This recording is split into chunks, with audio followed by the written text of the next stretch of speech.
Good afternoon, everyone. Thank you so much for joining us.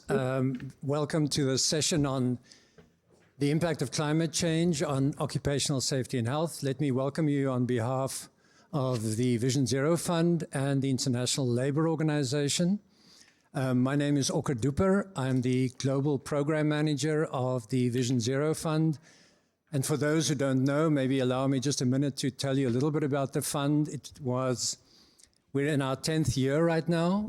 It was established in 2015 under Germany's presidency of the G7 to address the impact of climate change or to address OSH, occupational safety and health deficits in supply chains. We've been active in about 14 countries around the world, mostly in the global south, focusing on 3 sectors in particular: garment and textiles, construction, and agriculture. The fund is supported by a number of G7 and G20 countries, and we're very grateful for their support. And we're also supported by a number of multinationals. And as I said that, our colleagues from Siemens walked in. So Dr. Ralf Franke and Andresa Hernandez, thank you so much for being here. Siemens has actually been one of the almost, you can call it the founding members of the fund, joined the fund right at the beginning. And we're currently implementing a joint project in the construction sector in Egypt, which is very exciting. So let me just, before I introduce the speakers, maybe just say a few things about the format today. So the idea would be to have kind of a moderated discussion between myself and the speakers. We're very grateful that my boss, the branch chief of the Occupational Safety, Health and Working Environment branch at the ILO, has agreed to join us today. Unfortunately, my colleague, Dr. Manal Aziz, could not make it. She had to return, unfortunately, to Geneva. So thank you so much, Joachim. So Joachim, unfortunately, has to leave to go to the EXPO. As you know, it's quite a trip. So we'll allow Joachim to leave precisely after his intervention. So I'll try to, if there are any questions for the ILO, I'll try to answer it as best as I can after Joachim has left. But after the dialogue with the speakers, we will open it up for discussion. We anticipate about 20 minutes for that. And if there is time, we'll have a short closing remarks from our panelists. So again, just to introduce the panel, a very distinguished panel. I've already introduced Joachim, who's to my right. We have on the far right, Mr. Silas Singh, and I think I pronounced his last name incorrectly, even though he just told me how to pronounce it. Apologies for that. Who is the Commissioner for Workplace Safety and Health at the Ministry of Manpower in Singapore. Silas, thank you so much for joining us. We have, on the left, at the table in the front, we have Mr. Pier Vincenzini, who's a Senior Advisor to the International Organization of Employers. And in the middle, we have Ms. Linnea Wikström, who is the Global Director for Construction, Health and Safety of the Global Union Federation Building and Woodworkers International, BWI. And just also to add that both Pierre and Linnea are members of the Vision Zero Fund Advisory Committee, and they've been supporting us over the years and providing incredibly valuable input into the work that we do. Maybe just to mention one final thing, and this is why I have such an interest in, and the fund has such an interest in the topic of the impact of climate change on occupational safety and health. We were fortunate enough in 2022 to be re-endorsed by the G7, and they gave us the mandate to work on the topic of occupational safety and health and the link to climate change. So we immediately started implementing a few pilot projects in Mexico, in Madagascar, in Vietnam, in our project countries. And then we were very fortunate in 2024 for the G20 to also recognize the work that we're doing on heat stress in Mexico.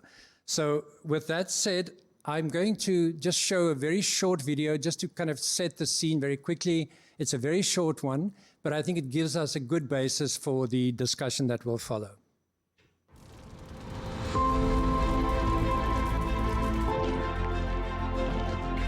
Our planet and the world of work are intrinsically linked.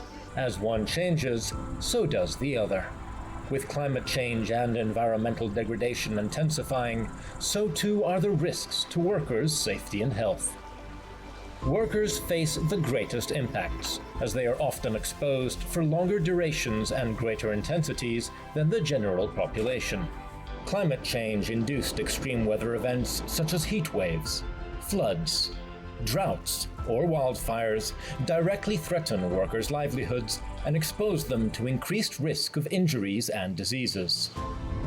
Air pollution and rising temperatures can impact all workers, particularly those working outdoors, and often lead to respiratory diseases, kidney problems, and heat stroke. Vector-borne diseases such as malaria, dengue, and Lyme disease are expanding as human activity further encroaches on natural habitats. Our world is under stress. Soil erosion and biodiversity loss not only threaten workers' livelihoods, but also pose further risks from potential exposure to higher quantities of hazardous chemicals. The most vulnerable workers will bear the brunt of these impacts, but the dangers will reverberate throughout supply chains and reduce productivity. The International Labour Organization estimates that by 2030, the rise in global temperatures will reduce total working hours worldwide by 2.2%, which is equivalent to 80 million full-time jobs lost. The loss in monetary terms is expected to total $2.4 trillion. The consequences of climate change for workers and enterprises around the world is dire. So now is the time for bold collective action. We need a human-centered approach to addressing these challenges, built on quality field research to identify the emerging occupational safety and health risks linked to climate change, and put in place evidence-based adaptive interventions that keep workers and enterprises safe and resilient. With the right tools and systems in place, we can overcome the challenges that climate change is posing to the safety and health of all in the world of work. Join us.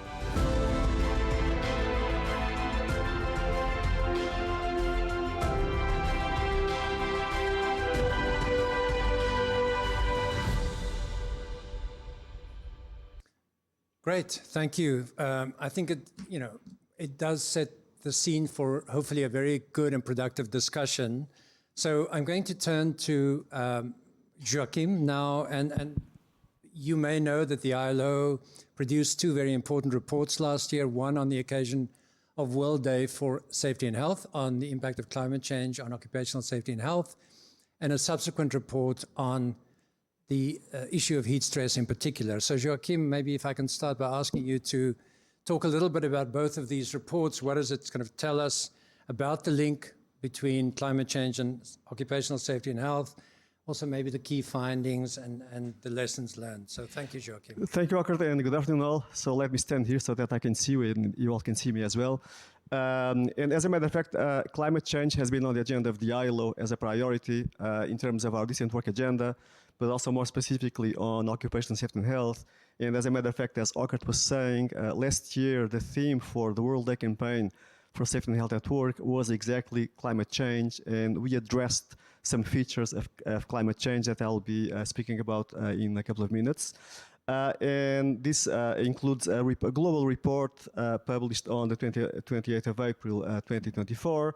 And we followed up on that research with specific research on heat and exposure workers to extreme temperatures, that we were quite pleased to see that this was catched by the UN at a global level, namely when António Guterres launched the UN call to action on extreme heat, where it was recognized that, as a matter of fact, workers are, the most exposed, and most of the negative effects of exposure to extreme heat will be suffered by workers, and workers' protection and references to occupational safety and health has become one of the 4 pillars of the UN call to action on extreme heat.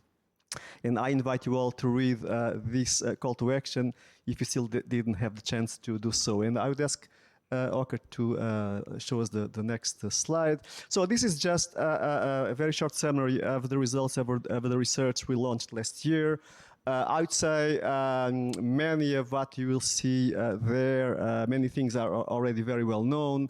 Again, when you speak of climate change, of course, we have to speak of a cocktail of exposures to different hazards. We are speaking, of course, of heat stress and exposure to excessive heat, air pollution, UV radiation, and extreme weather events. We are seeing, and I'll show you some figures in a minute or so as well, that extreme temperatures are affecting workers in all parts of the world. And there is a very interesting trend in terms of the growth of this exposure in some regions where we wouldn't think that it would be so. The fact is that we are all undertaking efforts jointly to address the effects of climate change, but it's also a given that immediate action is required now, and this is a very strong message that you will find on this report published by the ILO. And again, what we also understood is that there is a need for further research on several aspects of the OSH dimension of climate change, namely, for example, in what regards the effects on kidney disease, etc. And I would ask Ocker for the next slide, please. In terms of exposure and how climate is affecting workers, we sometimes have a tendency to consider only outdoor workers. Well, it is a fact that workers in agriculture, construction are indeed the most exposed, namely in many parts of the world where, during the working day, they'll be exposed to temperatures of 40, 45, even 50 degrees in regions like the Gulf countries, for example. But it's also a fact that indoor workers are equally exposed and more exposed now to heat. For example, you'll see that on the slide, those that are exposed to heat radiation coming from machinery that may be aggravated also by the environmental temperature in the workplace. Occupations where clothing and PPE is required. Workers that need to work under conditions that require them physical efforts, which are maybe higher than in other occupations. Again, we refer to agriculture, to construction, but also to rescue workers, firefighters, etc. A special reference to workers with specific vulnerabilities, such as migrant workers, workers in the informal economy, for several reasons, not only because of exposure to different aspects of climate change, but also because they are usually excluded from the protections that other workers will have, such as those working in the informal economy, older workers and workers with disabilities. Just some examples that I think that this is nothing new to us, but that was reaffirmed by the ILO report. Again, also that it's not only a question of workers' health, it's also a question of financial sustainability and all the economic impacts in terms of lost productivity, business disruptions that many enterprises, are going through or can go through when exposed to these effects of climate change. On the next slide, we will see some figures, and I think that this was the most innovative feature of this report published by the ILO when it comes to excessive heat, exposure to solar UV radiation, vector-borne diseases, air pollution, agrochemicals, and we did not really get to figures when it comes to extreme weather events. We are now working on a new report specifically addressing this, and by the way, next February 2026, there will be a meeting of experts organized by the ILO that will be discussing exactly occupation safety and health, extreme weather events, and changing weather patterns, where we hope that we will end up with some conclusions that may lead to policy options and also workplace interventions that may increase the effectiveness of the way that we address extreme weather events nowadays. Just going very quickly through the figures, what you see there in terms of exposure to excessive heat, well, numbers are always numbers, but if I tell you that the 2.41 billion workers exposed corresponds to around 70% of the working population, so this makes more sense in our minds. So 70% of the working population is currently exposed to excessive heat. We also estimated that this leads to 22 million occupational injuries and also almost 19,000 work-related deaths. When it comes to solar UV radiations, you will find also quite, I would say, concerning numbers in terms of exposure. So 1.6 billion workers exposed to solar UV radiation, leading to almost 19,000 deaths as well due to non-melanoma skin cancer.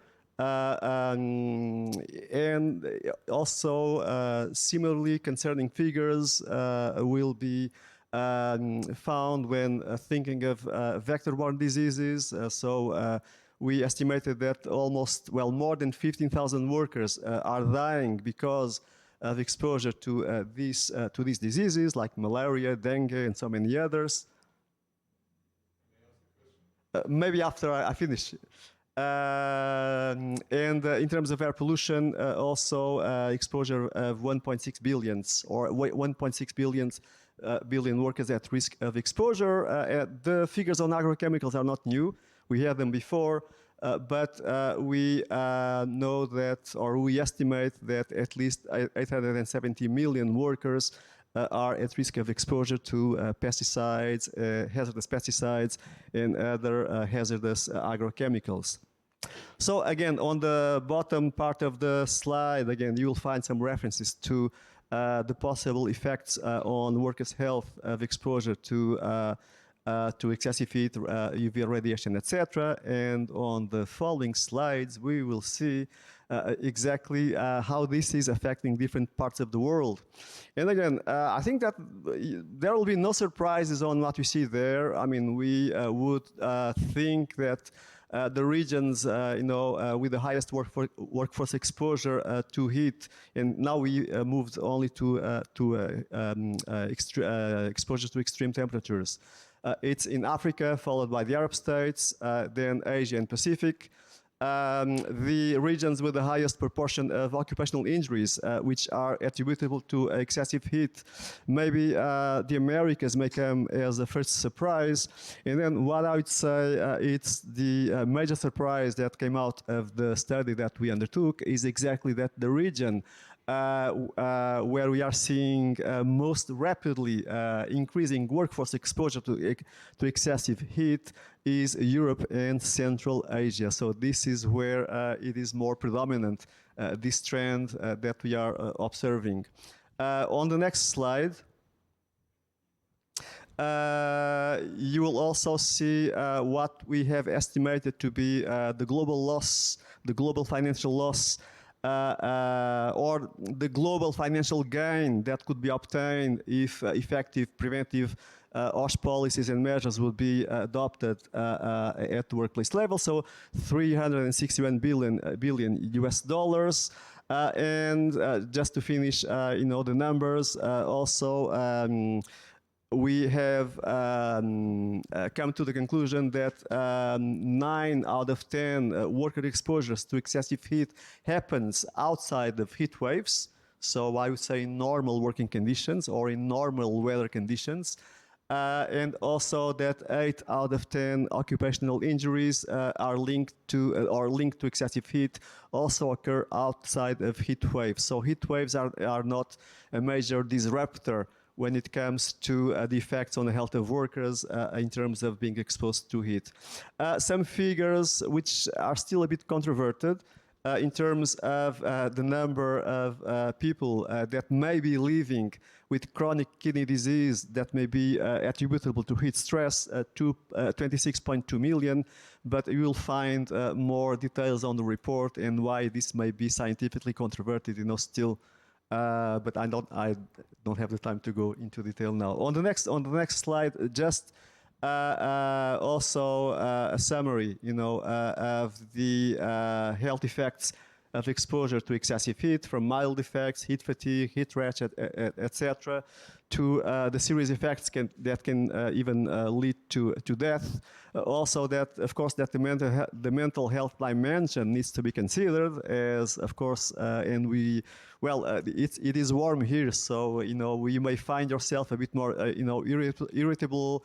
It may lead to anxiety, and again, the fact that you're not feeling comfortable may also lead to a condition or a precondition to suffer a work accident, for example, because your levels of attention may be lower than the normal, etc. You may also tend, have the temptation not to use a PPE because it's warmer. You don't see the immediate purpose of it. And again, all of this, of course, needs to be considered, all together.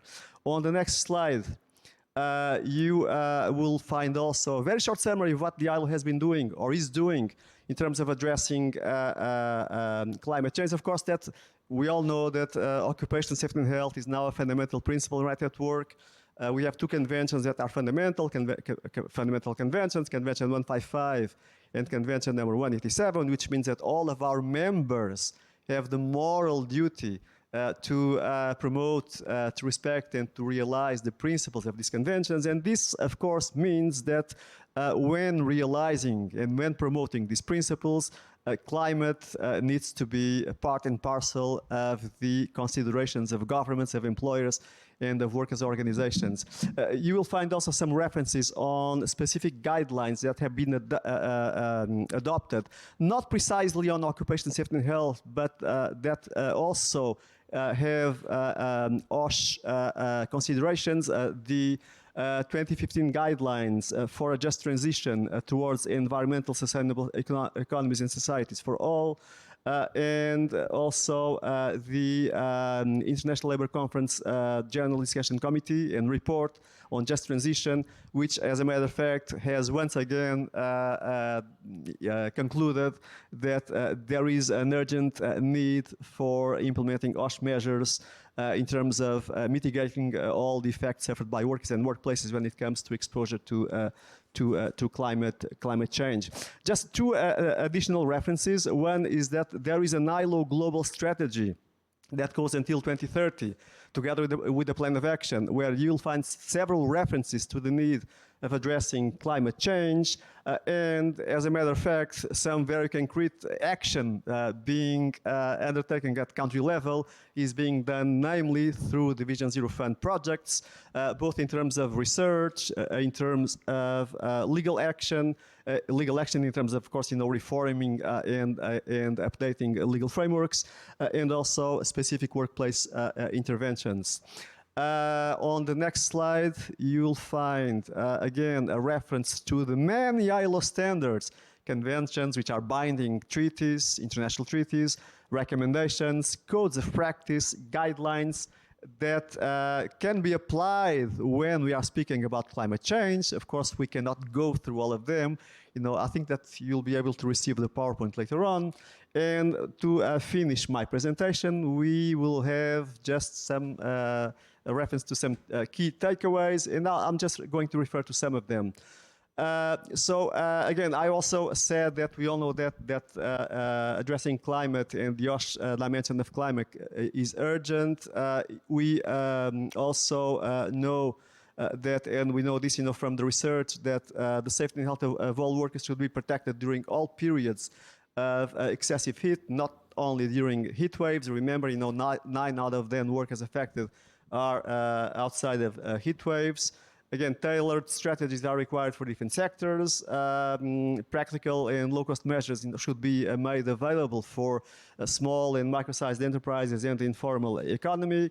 And something that we also like to highlight, when in some circumstances we may see that OSH measures may be seen has a cost and too difficult to implement and too expensive. Well, as a matter of fact, when we are thinking of exposure to extreme temperatures, for example, many of the practices that can be adopted at the workplace level do not require, many financial resources. Again, providing breaks during the day, avoiding the workers to be exposed to the most hot periods of the workday, providing hydration, cool shaded areas, ventilation, etc., etc., etc. So it doesn't require a huge financial investment. And again, I think that the gain for the enterprise will be something that we need to recognize. Well, being the ILO, we would need to say, of course, that all of this needs to be done through social dialogue with the involvement of workers, employers, and their organizations. But also, again, it's something that requires. We always use the term now whole of government approach, but it does require also a whole of UN approach, so that the different mandates of the agencies can be used to the best together. So this was just a very short summary of the recent efforts of the ILO on climate change, and thank you so much. Thank you so much, Joachim. Appreciate it very much. I think, Ralph, if you wanted, I think Joachim has to leave, so if you want to maybe ask a question before Joachim takes off. Just clarify a question. You said that 15,000 people die work-related. So 15,000 people die work-related because of vector-borne diseases. How do you come to the conclusion that this is work-related? Because I don't know when the mosquito hits me. I mean, so nobody knows when the infection started. So what I can tell you, and you'll find more details about the methodology on the report, and I'm not a statistician myself, but what I can tell you is that this followed the methodology that we developed and work with our Department for Statistics. So, these are serious estimates. I cannot tell you exactly how we got to that conclusion, but if you read the report, you'll find more information about how we got there. Okay, but, yeah. I can jump in. So I'll take the freedom of saying what you can see is the increase in likelihood of getting vector-borne diseases if you compare the normal population towards workers in certain sectors. So you wouldn't say the 15,000 you count, but you can see the increased risk in a certain group, and then you compare it to the normal population. So that's a usual way. So for yeah.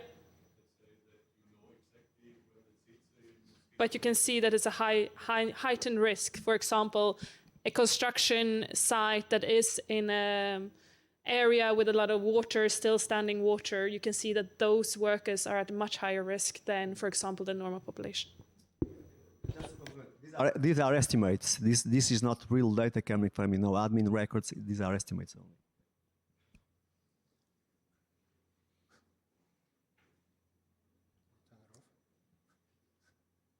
It's on? Okay. Thank you, Joachim. Thanks very much. Can we give Joachim just a hand, please, before he leaves? Thank you so much. I think we're now going to start looking at, and I think Joachim highlighted the importance of gathering more data, but also the kind of adaptation measures that need to be implemented. And I think he alluded to kind of the difference or the distinction between mitigation and adaptation. And I think it's really important for us when we talk about climate change and occupational safety and health. I think for the fund and for the work that we want to do, and I think we're going to hear examples here of successful adaptation measures, is really to protect the current workforce. I think if you look at mitigation measures, decarbonization, etc., it's primarily, not exclusively, but primarily aimed at the future workforce. But as Joachim pointed out and showed us the numbers, even though these are estimates, people are dying right now. And so there's an urgent need for measures that can be implemented that in fact can also be adapted to different contexts and to different sectors. So I think this is where the conversation is hopefully going to go now. So let me now turn to Silas from Singapore. And we heard Silas on Wednesday. I don't know how many of you were in the World Assembly discussion on on climate change. We heard from a representative from Japan talking about the really interesting measures that have been implemented in Japan, and they've been kind of a pioneer in many ways. Started in 1972 with laws and regulations around exposure to heat, etc., and have really moved on to become very refined in their approach to this. So I was wondering also, Silas, maybe from the perspective of Singapore, how have you kind of responded as a government to the risk that climate change poses to the safety and health of workers? Kind of, if you can maybe give us a sense of the, I don't know, national strategies, kind of the regulatory framework that you've established, and also maybe give us a sense, we talked about data, how do you use data in Singapore to inform the kind of regulations and the frameworks that you establish to protect workers from the impact of climate change? So over to you. Thank you, Oka. Good afternoon, ladies and gentlemen. My name is Silas from Singapore. If you know Singapore geographically, we are very close to the equator, and I often quip and joke that Singapore, unlike the Western country, we only have 3 seasons: hot, hotter, hottest. The whole year round, it's our temperature ranges from about 25, 26, right? Sometimes I think it goes up to about 33. I think on occasion it goes up to 36, right? So I wanted to connect to what Joachim earlier mentioned. I think one last point that caught my attention. When the climate change affects the country, it does not just affect the worker, it affects the entire society. So in Singapore, what we have done is to adopt a really whole of government approach. And we formed this inter-agency committee to discuss and to roll out plans for the various sectors. And that includes the children in school, the workforce, which comes under the Ministry of Manpower, and even, I think, the areas of nursing home where Ministry of Health will come into play.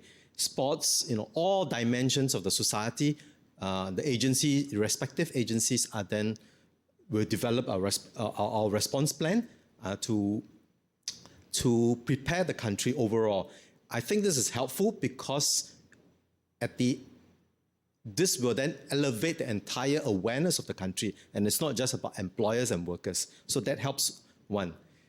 Centrally, I think the Ministry of Sustainability and Environment, where our meteorologists, I think, are involved, they will publish data. We have an app. I have some, I think, slide, if you can help me show. Yeah, so they have developed an app which anybody can download, and it shows what is the current level of the WBGT available, and it's color-coded, like a traffic light system.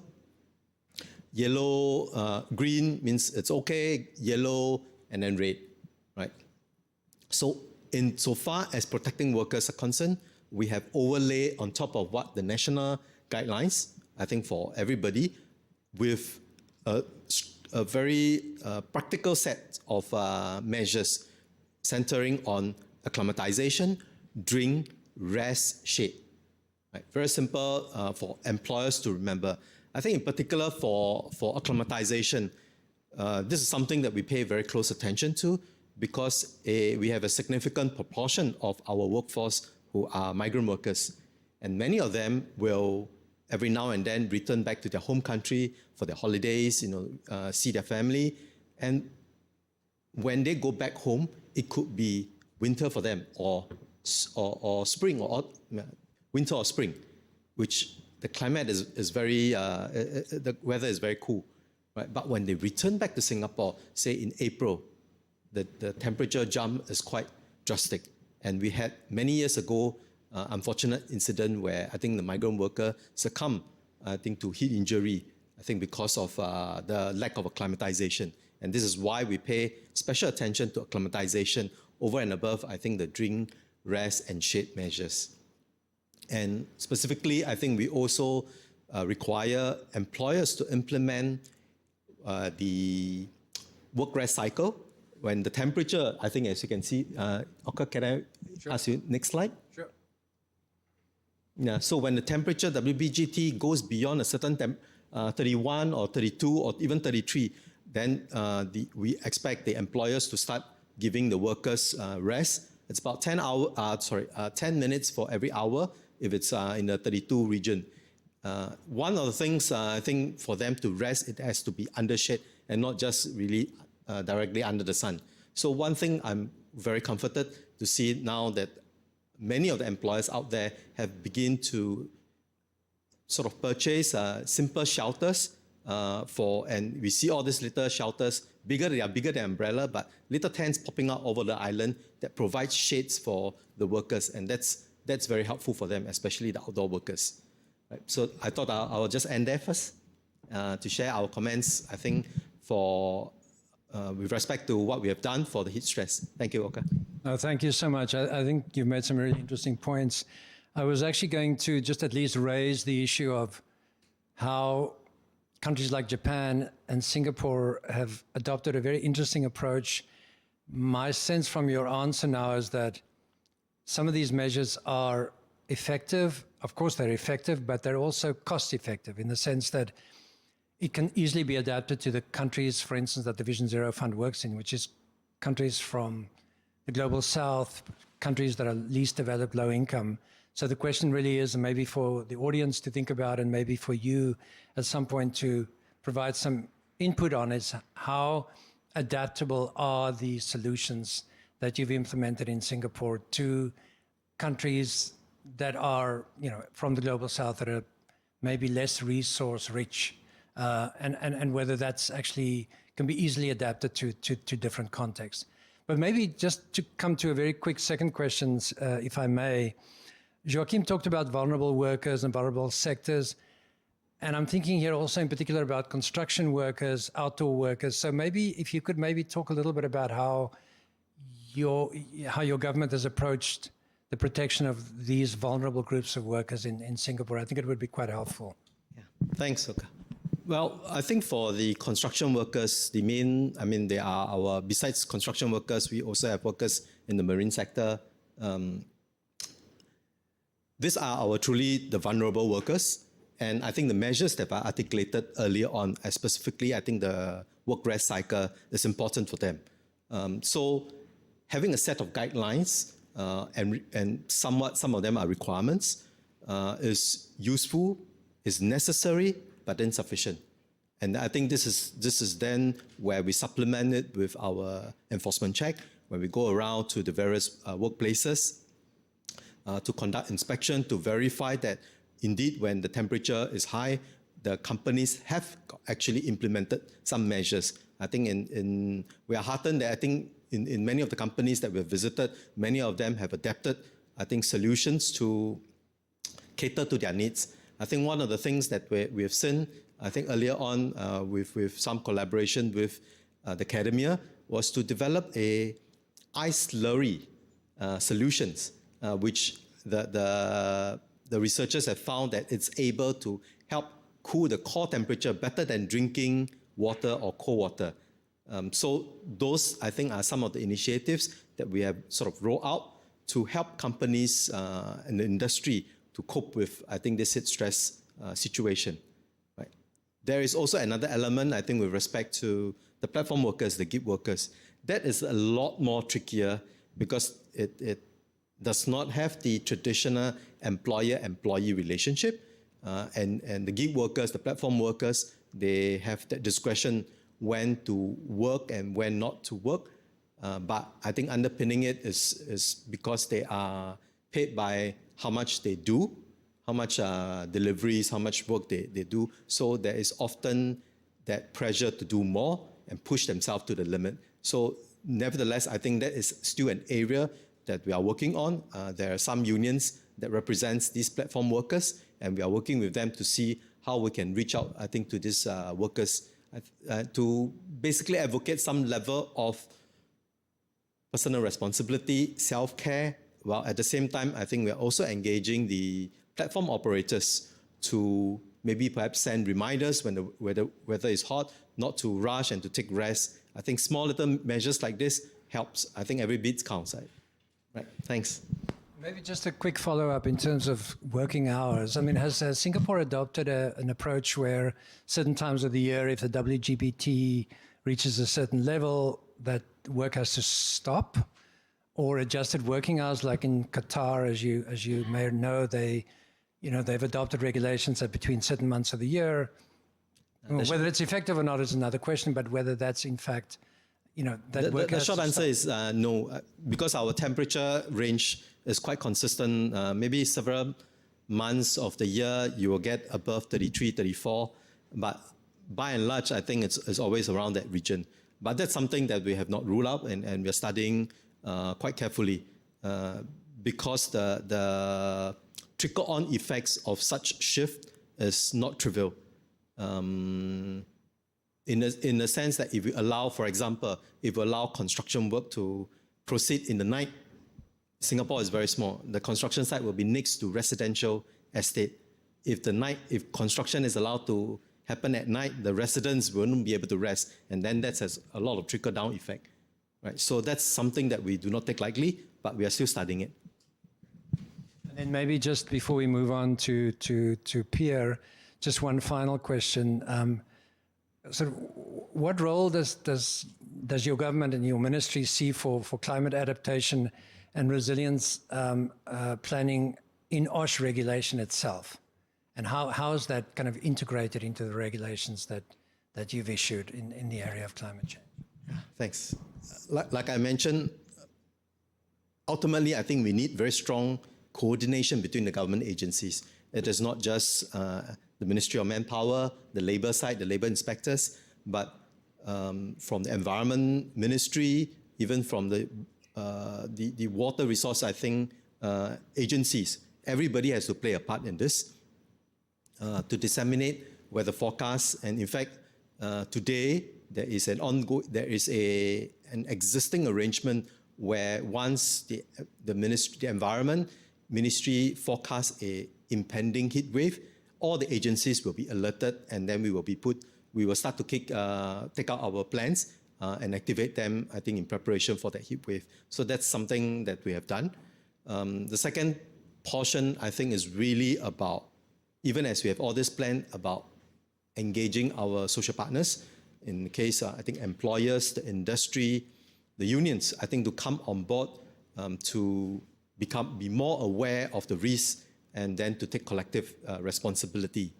The last portion is, I think, where the space allows and where I think we do need to collaborate with international and local experts, academias, to develop a more robust and to continue to enhance our plans, because I think one of the discussion earlier on was about agility. While we have plans for this, but if there is a sudden turn of event, then we may have to kick in new measures. Like I think last September, Singapore, we had one day where we had what we call a Sumatra squall, which we had a heavy downpour and lots of rain within 1 hour. And suddenly a lot of trees were uprooted, a lot of travel plans were affected. And that caused, immediately then we have to alert the industry, please go and check all your equipment, your plants, your scaffolds, to make sure that their integrity are not compromised. So we have to be nimble and respond to those kind of sudden changes. Right? That's all I have to say. Thanks. Thank you so much. And I think we'll wait for the Q&A, if it's okay with you, until all the speakers have spoken, and then we'll have significant time, I think, for follow-up questions. So thank you so much. So Pierre, maybe over to you. Representing employers, you're the global voice of business. I think the IOE represents, as far as I'm aware, more than 150 employer organizations worldwide. So my sense is you have a really powerful platform to lead and support action on climate change. So maybe my first question to you is, how does the IOE support its member organization in addressing these challenges? And then what is the role of these 150 or more employer organizations in supporting businesses to respond to the impact of climate change on safety and health? So over to you, Pierre. Thanks. Thanks to you, Gert. Thanks for this opportunity to share our perspective. And good afternoon to everyone who found their way to this room. Well, the IOE did not wait for the 2015 Paris Agreement in COP to advocate that the issue of climate change was of critical importance and also should be high on the business agenda, because we know that climate change has not only can threaten not only workers but also economies on a global scale. I think the business case have been made. Many countries have taken the necessary measures. However, we also know that there are many other countries that have not taken the appropriate measures, and this will have an impact for sure on both workers and employers and governments as well. So how does IOE support its members? First, I would say through involvement in shaping the ILO standards and guidelines, because we try to make sure that the interest of all companies of all size, in all sectors, and within all regions are met. At the national level, when required, we also assist members to influence national programs and systems, and we help them to implement them effectively. The IOE has also been promoting raising awareness campaigns, providing guidance and support to its members. And but just to clarify, when I say IOE, I mean the employer organization do the same. What we are providing to our members, the employer organization do exactly the same. So basically, guidance and support. Someone is calling. We develop guidance on OSH areas of interest to them, including on topics where international bodies have not really developed authoritative knowledge yet. We also have a network, a specific platform for companies when we address, topical issues. The name of this platform, this network is GOSH, standing for Global Occupational Safety and Health Network, and Siemens is one of our very active member, I would say. We have been also disseminating relevant documents, policy reviews, guidelines, more specifically on green skills, on circular economy, on just transition policies, priorities for employers, to name a few. And we are also promoting international labor standards. Joachim referred to many of them, and also guidelines, all related to climate change and OSH. And not to forget that IOE also engage in supporting the Vision Zero Fund's activities and members involved on the ground. So everything related to safeguarding safety and health in both global and domestic supply chain, we are there also. Well, that's it. Thank you so much, Pierre. But maybe also now to get to something a little bit more practical, I think, and applied. I mean, you do advocate for, I believe, like over 50 million companies, many of them, and if not the majority of them, SMEs. So do you have any examples, for instance, of policies or measures that employers are implementing in this space to ensure that these climate-related hazards and risks are kind of mitigated? I'm sure you have a range of examples from multinational, big companies, also to small companies and medium enterprises. Yes, thanks for the question.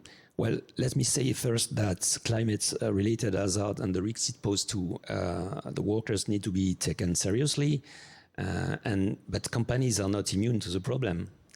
So I think no one can deny that business activities are affected by more frequent extreme weather events and also global rising temperatures.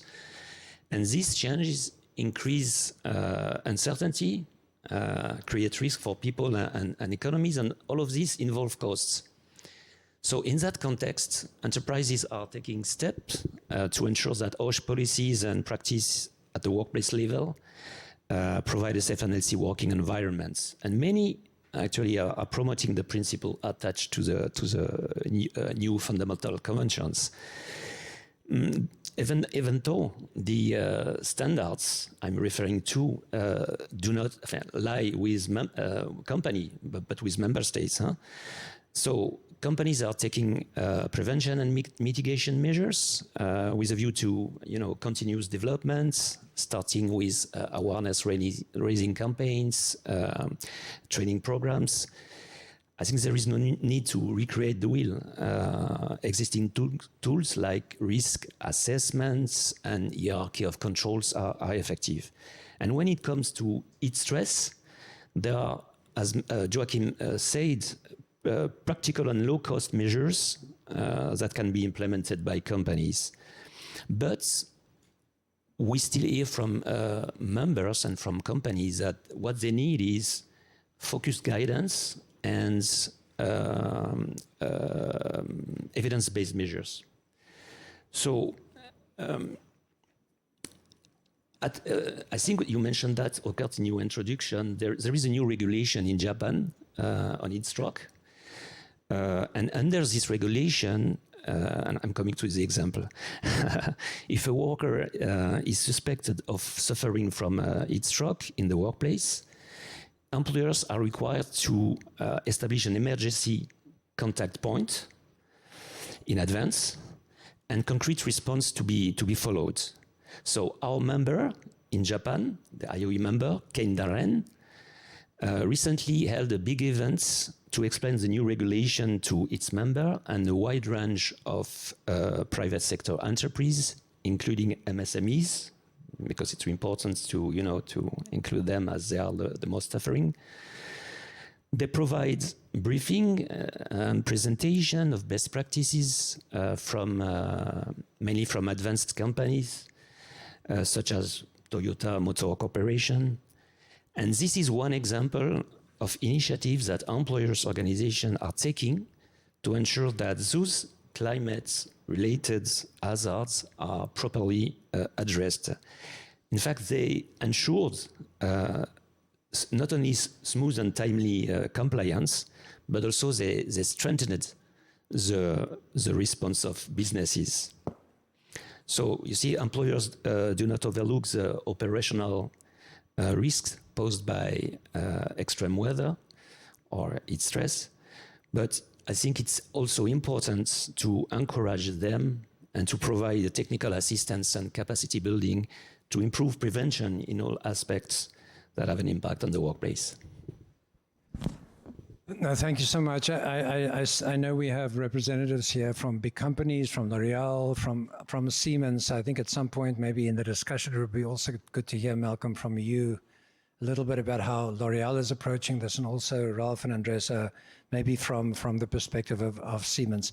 One final question to you, Pierre, is maybe just to give us a sense, what role do you see for global business in advocating or pushing for stronger OSH policies and climate adaptation, but in particular in partnership with, of course, it's important for the ILO, in partnership with governments and worker organizations. So what is the role of global business in this regard?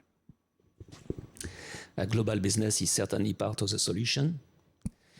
I think it can help to use resource more efficiently and share good practices, as I said before, on climate adaptation, and with the aim of preventing health and safety hazards in the workplace. We all know that health and safety can save lives, and the positive impact it can have on business, and notably on productivity. So we have the first concern by that. So advocating for stronger OSH policies and climate adaptation is the bottom line, and we share, I think, this with our partner. And for us, part of the advocacy is that new business opportunities will also arise from climate adaptation, stimulating innovation, technological innovation, new products and services, for sure. But yes, we need to work with governments and workers' organizations to ensure that, the limited resources are deployed wisely and to minimize any unintended potential consequences of regulation. The global playing fields should be should ensure fair comparison, taking into account the different realities and capabilities of countries and their approach. They are different within the regions. And here, again, evidence-based analysis is needed, especially on the impact of changing weather pattern on OSH. And it will help businesses anticipate and cope with this change and adopt the appropriate policies. We also believe that enforcing OSH workplace measures has the potential to generate financial savings. Just one figure, according to the European Central Bank, the European economy could lose 4.7 points of GDP by 2030 in case of repetitive extreme weather events.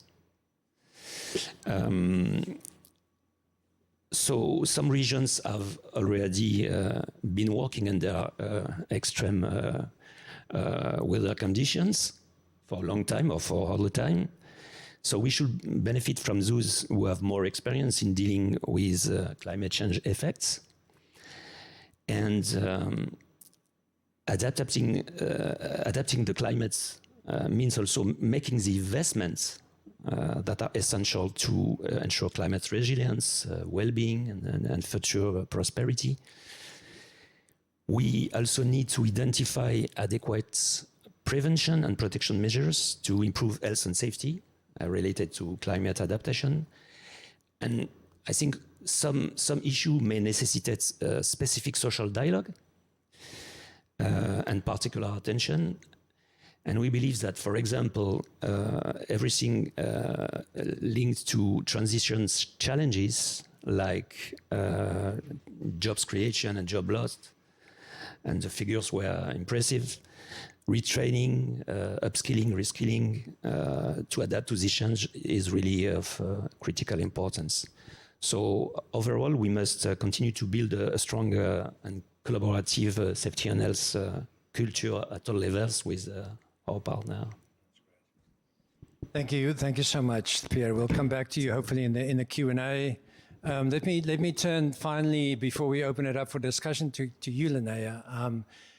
And I'm really happy that you're here. The BWI that you represent, I think, represents around, as far as I could gather, about 365 trade unions across 111 countries. So you do speak for a significant portion of the workforce around the world. It encompasses approximately 12 million workers. So you have a very important voice. So my question to you is really, what are the kind of OSH concerns, the pressing OSH concerns that your members face due to climate change, in particular, I guess, in the Global South, which the Vision Zero Fund has a particular interest, or in maybe climate vulnerable sectors? Sure. And thank you all. Thank you for the ones who's fighting the jet lag in the room, but also the ones that's found the room, as Pierre said. It's not so easy. We, as you said, represent workers all over the world. And what is the fact, and I think Joachim's presentation also showed very clearly, is this affects all the workers. We have workers in Sweden, I'm Swedish, that currently are fighting for heat clauses in their CBAs. I think that's something we might never have thought about. But we also have the workers in Qatar was mentioned earlier, in the ones that have worked on this for a long time. So I'm not going to list all the health impacts because we got that in the presentation earlier. But we're currently running a campaign that's called Too Hot to Work. And they have 3 demands. which is the right to stop work when it's too hot, the right to protections from heat stress, and the right to compensation for work stoppages. And that pretty much covers what are the biggest risks. Because what we see is workers often, and we heard that from the previous speakers as well, don't know that this is such a big risk that they might need to stop work. And also in the construction sector, and also forestry and building materials, you have a lot of workers that's in the informal economy, they are daily workers, and when they stop work, they will lose income. So this really needs to be a discussion on how do you make sure that people stay safe and dare not doing those extra hours. Construction is a sector where extensive overtime happens at every project. I've done inspections for 10 years on construction sites. I've never been on a project site where overtime isn't happening every day. So usually you have 8 + 2 hours, and you can see in those last 2 hours is when accidents happen, but also when the heat stress has built up. So that's something we really work on, both the awareness raising on these triggers, but also what needs to be the prevention around it. So Joachim mentioned many of the things, so I'm not going to come back to them. But something that's often missed is also what we talked about, the general conditions of the workers. So workers' accommodation, for example, is a really high risk because we have many workers, migrant workers, but also just normal construction workers working in accommodations that's too warm as well. So then you have a 10-hour working day where you accumulate the heat stress, and then you go home to an accommodation which is almost warmer than the work site, and this escalates the stress on the body. So if you never have the recovering time, that builds. So we have those aspects that goes into it. So it's the whole package of what is your working conditions. And then when it comes to the compensation for work stoppages, what we see is the cost is there. There's going to be someone that's carry the cost. So we have often a discussion, okay, can we have and I'm going to come into that later on, what is the innovative solutions to this, but how do we make sure that it's covered within contracts, that this is going to be extra days? How do you make sure that workers know how much will they be compensated on the day when they say it's too hot to work? I have a picture with me, I think. Let's see. Because I usually try to bring one practical example. So what we see is in temperatures above 30 degrees, the likelihood of work-related accidents increase by 10 to 15%. And after 37 degrees, where it's over body temperature, it escalates further and exponentially. So why do we have fatal accidents when it's warm? 1, the concentration goes down. 2, if you don't have the protection measures, people find solutions. So this is from an inspection I did last year. It was 47.7 degrees. It's in Manila on a construction site. And this is the lunch break, and there wasn't adequate resting facilities. So this worker, I'm not sure, and the ones in the back will maybe have a problem seeing it. He has put his hammock under the machine to take his rest. Of course, because it's shade, it's a great spot when it comes to heat. But when someone then starts that machine that doesn't know that he's there because he started sleeping, which is normal to do in your break, a fatal accident happened. And I've investigated a fatal accident that happened in a very similar way. And on the next slide, which is the only picture I will show, is on the same site. And this gives a bit of an example of what's the best practices and what's the worst practices. And when people trying to do good, and it doesn't help, but make it even more dangerous. So this is from one of our best employers, Acciona. They have a whole heat room in Madrid. They cover all their sites all over the world. They have alarm systems that goes out to the managers. We were talking about this yesterday. How do you make sure that the CEOs have a buy-in, how the managers, everyone knows what is going on. And then this is very similar to you, because in the Philippines, they call Pagasa, has a heat scale, light system. But we're on the site, I come and it's an orange flag up. It's 47.7 degrees. So I start thinking, this is the highest temperature that's been measured in Manila for years. How can it still be an orange flag? When will the red flag come up? The schools are closed, but the construction site is not closed. Because they work on a table that's incorrect. This table is on the highest likelihood of death in elderly care homes. So they've taken one factual point, because that's the information the government gave out. What is the dangerous? But they don't condition, but they don't adapt it to the work site. So on a construction site, the physical work you do needs to be considered also in what temperature is dangerous. It's not the same temperature that's dangerous in a school as it's on the construction site. And you need to really adapt those measures. And here is where the workers really need to have the agency to say, okay, this is dangerous. And if you don't have that, it's very easy to just adopt something that is general and you don't see what is the conditions on the ground. And what makes it even more dangerous is that the worker gets the information that you're safe. It's just an orange flag. So you can work. This is not dangerous for you.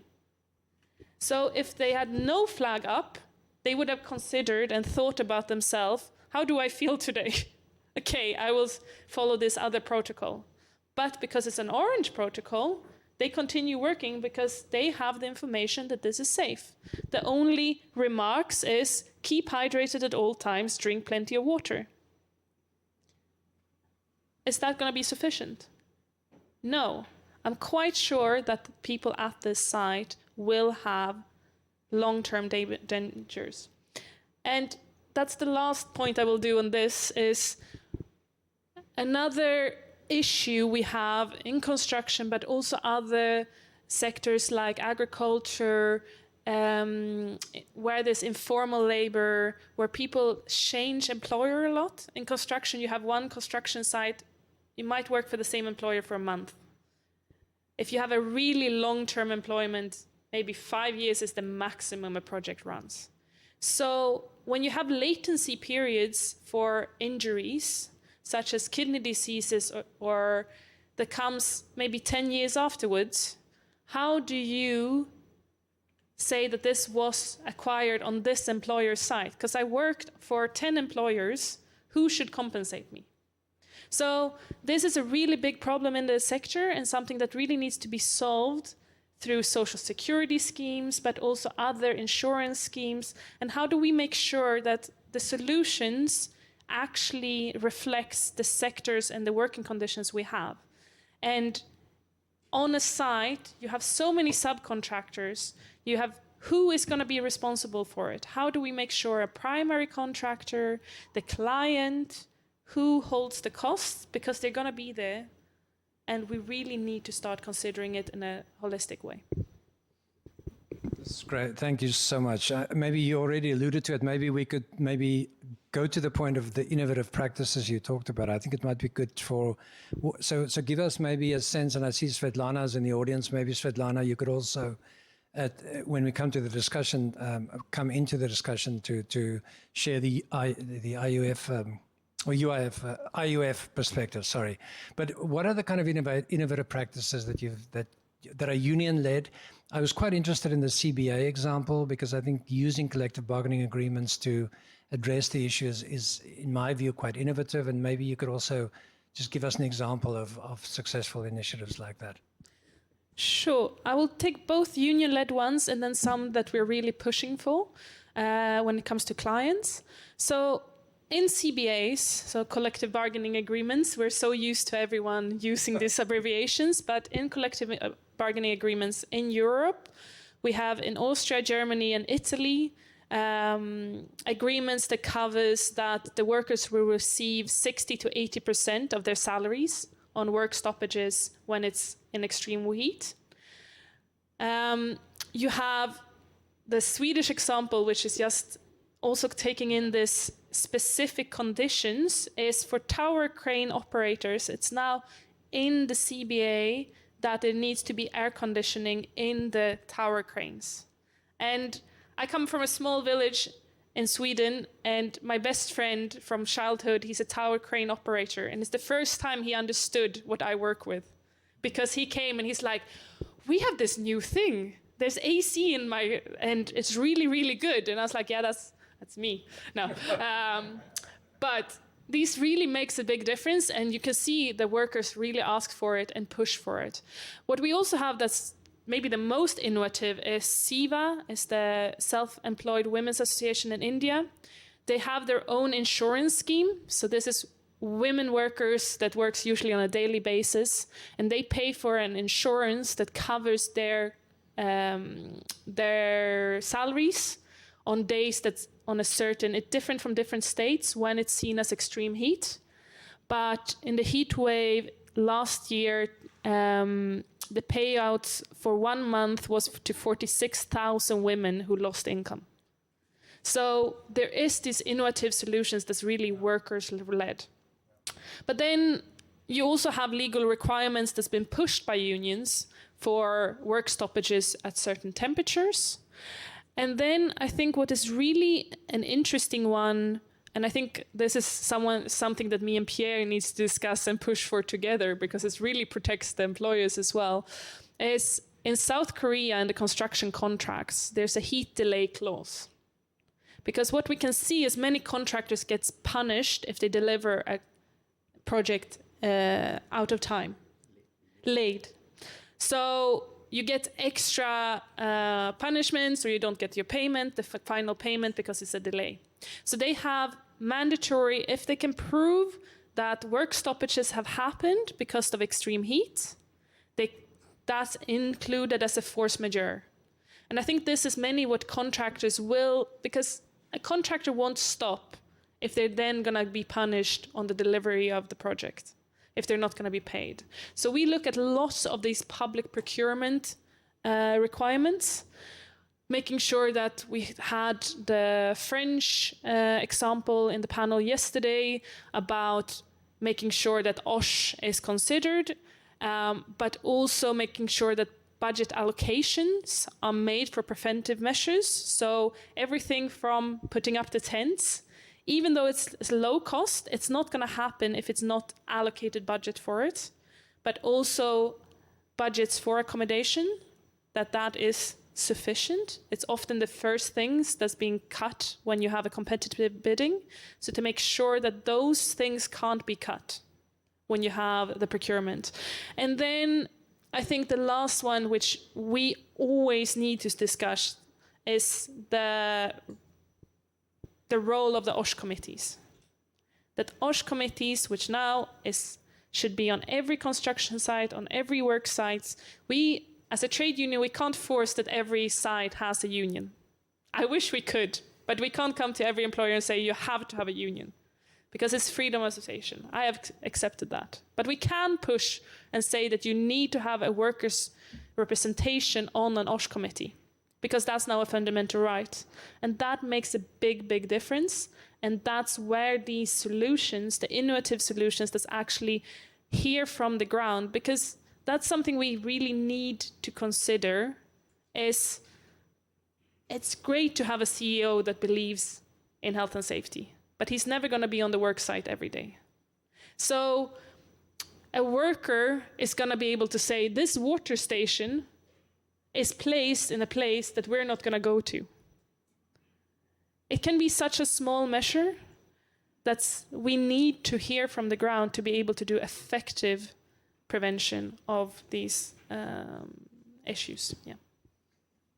Great. Lena, I hope you don't mind if we maybe move on to just a very quick answer from you on the final question, which is, I mean, how does BWI hold global employers' feet to the fire in some ways? I mean, what are the actions that you're taking to to ensure that global employers also play their part in protecting workers across all countries of operation, which I think is interesting also from a supply chain perspective. So the final question to you. Yeah.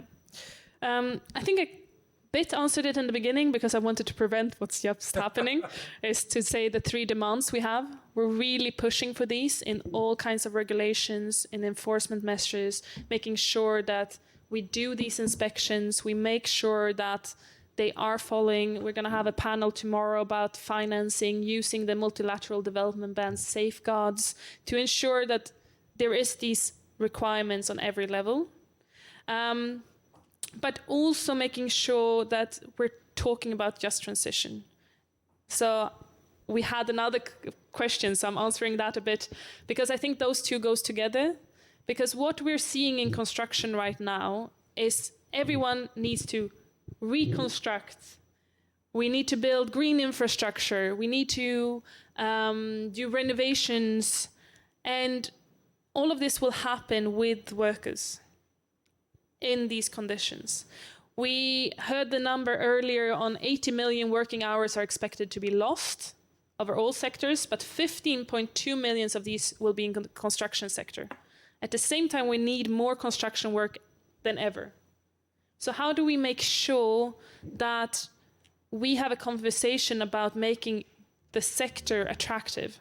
And then a sector will never be attractive if it's where your health will be having long-term health effects. You're gonna work in extreme weather conditions without protective measures. So I think these things needs to link together to make sure that all the investments we see right now in the green transition also consider all these health and safety aspects. Because if we can do those things together, then I think the employers will also be on board on taking the measures. Great. So I'm going to skip the last question since you've already addressed it. Maybe, I think we have very little time. Thank you, Linnea. Thank you to all the speakers. I believe we need to finish a little bit early because there's another session at 3:30. So we have about 10 minutes, I'm sorry, not 20 as originally envisaged, for questions, comments. So maybe let's take a round, like maybe 2 or 3 questions to the panelists, and then see if we still have time for another round. So I'm opening it up.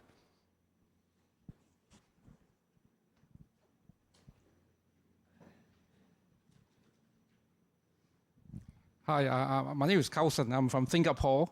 I would like to compliment what Silas have mentioned. In Singapore, we have a very successful heat stress program. And this heat stress program consists of 4 pointers. Maybe if next time you can implement this in your construction site. Number 1, you need a shade. You see the worker over there, under the sun, during the lunch break, they have nowhere to hide. So in Singapore, all the construction sites have shades. A lot of the workers will sleep in the shade during the lunch break. It's a very good rest area.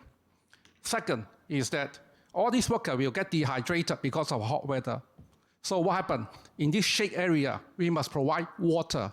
So all these shade area, they have water in Singapore. Third, what happened is that after you have water, the worker may not drink it. So what happened? You will have to carry out water parade.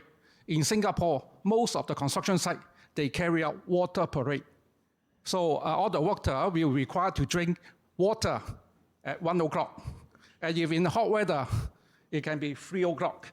So it depends how hot is the weather. However, you have water, then where's the bottle then? No bottle. How to hold the water? So most of the job site, what happened is that they will give water bottle as a safety promotion program gifts. So with this, we have shade, water parade, and lastly, water bottle. And I think it's very cheap, and it can be achieved. You can achieve a very good heat stress program. That's what I learned in Singapore. Yeah. It's a comment. It's no question. I don't have a question. I just have a comment. Comment is that if you want to have a heat stress program that's successful, 4 elements: shade, water bottle, and water parade. Thanks for that. Malcolm, did you, I don't know if anybody, you have? Yes, please go. So hi, so Malcolm Staves from L'Oreal. I was just wondering, if we look at the example of the environment and what the World Business Council for Sustainable Development did, they brought together business. They found that all writing all of these kind of policies, etc. It's good to get the writing, but what we really need is to bring business together because they have an international influence. Where do you stand on that? How are you working to bring business together? That is my question, because then we will make a difference. So are you working on that? Any of you already? I'll steal it because Pierre talked for a length on how he's bringing business together. So I think he did very well on that. As the trade unions, of course, our role is to bring the workers together, but we do collaborate with businesses on these specific issues. That's pretty much what social dialogue is to really work together. I'm not going to organize a campaign only for the businesses. I think what we need is the dialogue between the two. Or three, when it comes to three parties like ILO, to bring in the governments to make sure we have a joint agreement. So, for example, just a small, on the Biological Hazards Convention that Joachim hadn't updated his slide because this was decided in June. For the first time in an OSH convention, it was agreed to take climate change in as something that should be considered in risk assessments and long-term planning. So, and what we're talking about there is really making these agreements together. Then also, for example, with Acciona, that I took the example from, we have international framework agreements. So it's pretty much like a very wide collective bargaining agreement on an international level, where we have specific protocols now introduced on heat stress. We're doing that with Acciona, we're doing it with Basics. So we have these really large multinational companies that we're working to push these things. Because you are right, the trade unions, we are not always the strongest party at the table.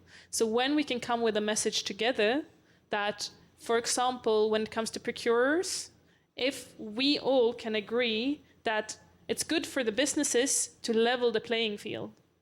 If everyone needs to, in their bid, put on an OSH budget with specific items that needs to be there, then it's not going to be the worst and the cheapest that's going to win the public contract, but it's the one that's actually going to perform it in a safe and healthy way. So there's where we really work with businesses to make sure that procurement standards, safeguards, etc., holds that standard so we can work together and make sure that they get the contracts. Maybe I'll just chip in as well. I think together the employers, I think, on board, what we do in Singapore is we work with the trade associations. So these are the industry leaders. And before we roll out, I think the measures, we will engage them to explain to them why we need to do all this to get them on board. I think once they are on board, I think the rollout is a lot easier. And even after the rollout, I think one trick we have done is to get them to also champion, to come out to speak so that they are not just hearing it from either the unions or from the government, they are hearing it from their peers. And that kind of sets up a sort of virtuous cycle. They start seeing their fellow businesses, they are actually starting to level up. They better themselves do likewise. So that's kind of one of those ways that we have tried to get as many people on board as possible. Can I suggest another way as well, Okut? Yeah. I mean, maybe just to think loud, because the processes like these take time. But if you get the Siemens and the L'Oreals together, the Pernod Ricards, the JTIs, the Philip Morrises together in a room, and we start sharing what we do. You remember back in 2022 when we produced our first heatwave directive, we shared with the ILO, we gave it to Pernod Ricard, and now it was what Pernod Ricard use in France and other places for people in the fields. And we can learn from each other even if we're not the same industry, and we can go quicker. Industry can potentially go quicker than the associations. So I think we could marry, if we married the two, we'd be stronger together. And maybe we should go that way as well, as an idea for the future. I think also just want to pick up on that. What we often hear is that the multinationals should not be the ones that's only kept together because we should cover everyone. But you are often the front runners. So we agree with that. I will just add, I think there should be some trade unions at the table as well, because otherwise, if we don't kind of say, yeah, we also think this is a good idea, then I think there's going to be hard to push it further. So if we can join and not does it one party, but actually bring in the other side, it would be helpful. There's a challenge, sorry, this is a conversation now. There's a challenge when sort of like Ralph and I will get together or Nessa, we don't invite the unions, we don't invite our CEOs and everything, we share our stuff, right? And it's harnessing that and bringing that together to complement all of your work. And we will probably go faster and save more lives as a potential, but I understand exactly and I agree with you. Thank you. I think just to add on also, I think we also believe in the powers of the queen bee, right? So when the big boys, I think within the industry starts to move, you can influence not just each other, but down your supply chain. And I think that's what I think we have tried to do in Singapore, what we call the Wish Advocate program, where we get the industry queen bees collectively, I think 18, 19 of them. I think they employ something like 300,000 employees, right? So that's going to create a trickle effect down. And I think that's something that is worth emulating as well. Thanks. Very quick, Ralph, from you, and then I think we need to be respectful to the speakers who are going to start the next session in a few minutes. Let's make this the last question. No question. Two comments. One is the ISO is working on a norm dealing with climate change and the impact on people. And the second one is that the EU missed an option to be more, let's say, preventive, because in the course of EU taxonomy, we have to assess the local risks, and the so-called the DNSH, so do not significantly harm. And here we have to predict the climate development for the next 30 years for every site. And here we at Siemens, we made a contract with Swiss Re, because they have all the data to predict the climate change in every site globally. But it's only focusing on the assets and not on the people. And there, I think that was a missing opportunity of the European government to include the impact on people and not only on assets. Thank you so much. I think that the light has gone orange here. Pierre, one last No, comment. just a final word, building up the question from Mark, and thank you for the question. I really invite you to join the GOSH network. I know you are a busy man, but you will learn, I'm sure. We are bringing together business, but maybe we try also to include the MSMEs and the SMEs, and this is one of the points that Linnea mentioned, that sometimes we discuss among ourselves, among big companies, but we have to reach out to the small ones. Thank you. Yeah, thank you for reminding everybody about GOSH. Thank you. Thank you, Pierre. So everybody, just to be respectful to the session that starts in 2 minutes, we're going to close the session. I want to thank you so much for coming on a Friday afternoon, competing parallel sessions, so many sessions on climate change. Obviously, it is a really important topic. I hope that you've gained some insights. I hope we've started some conversations. I think we've already started one between Malcolm and the panelists. So thank you so much for joining, and a big hand of applause to our panelists. Thank you.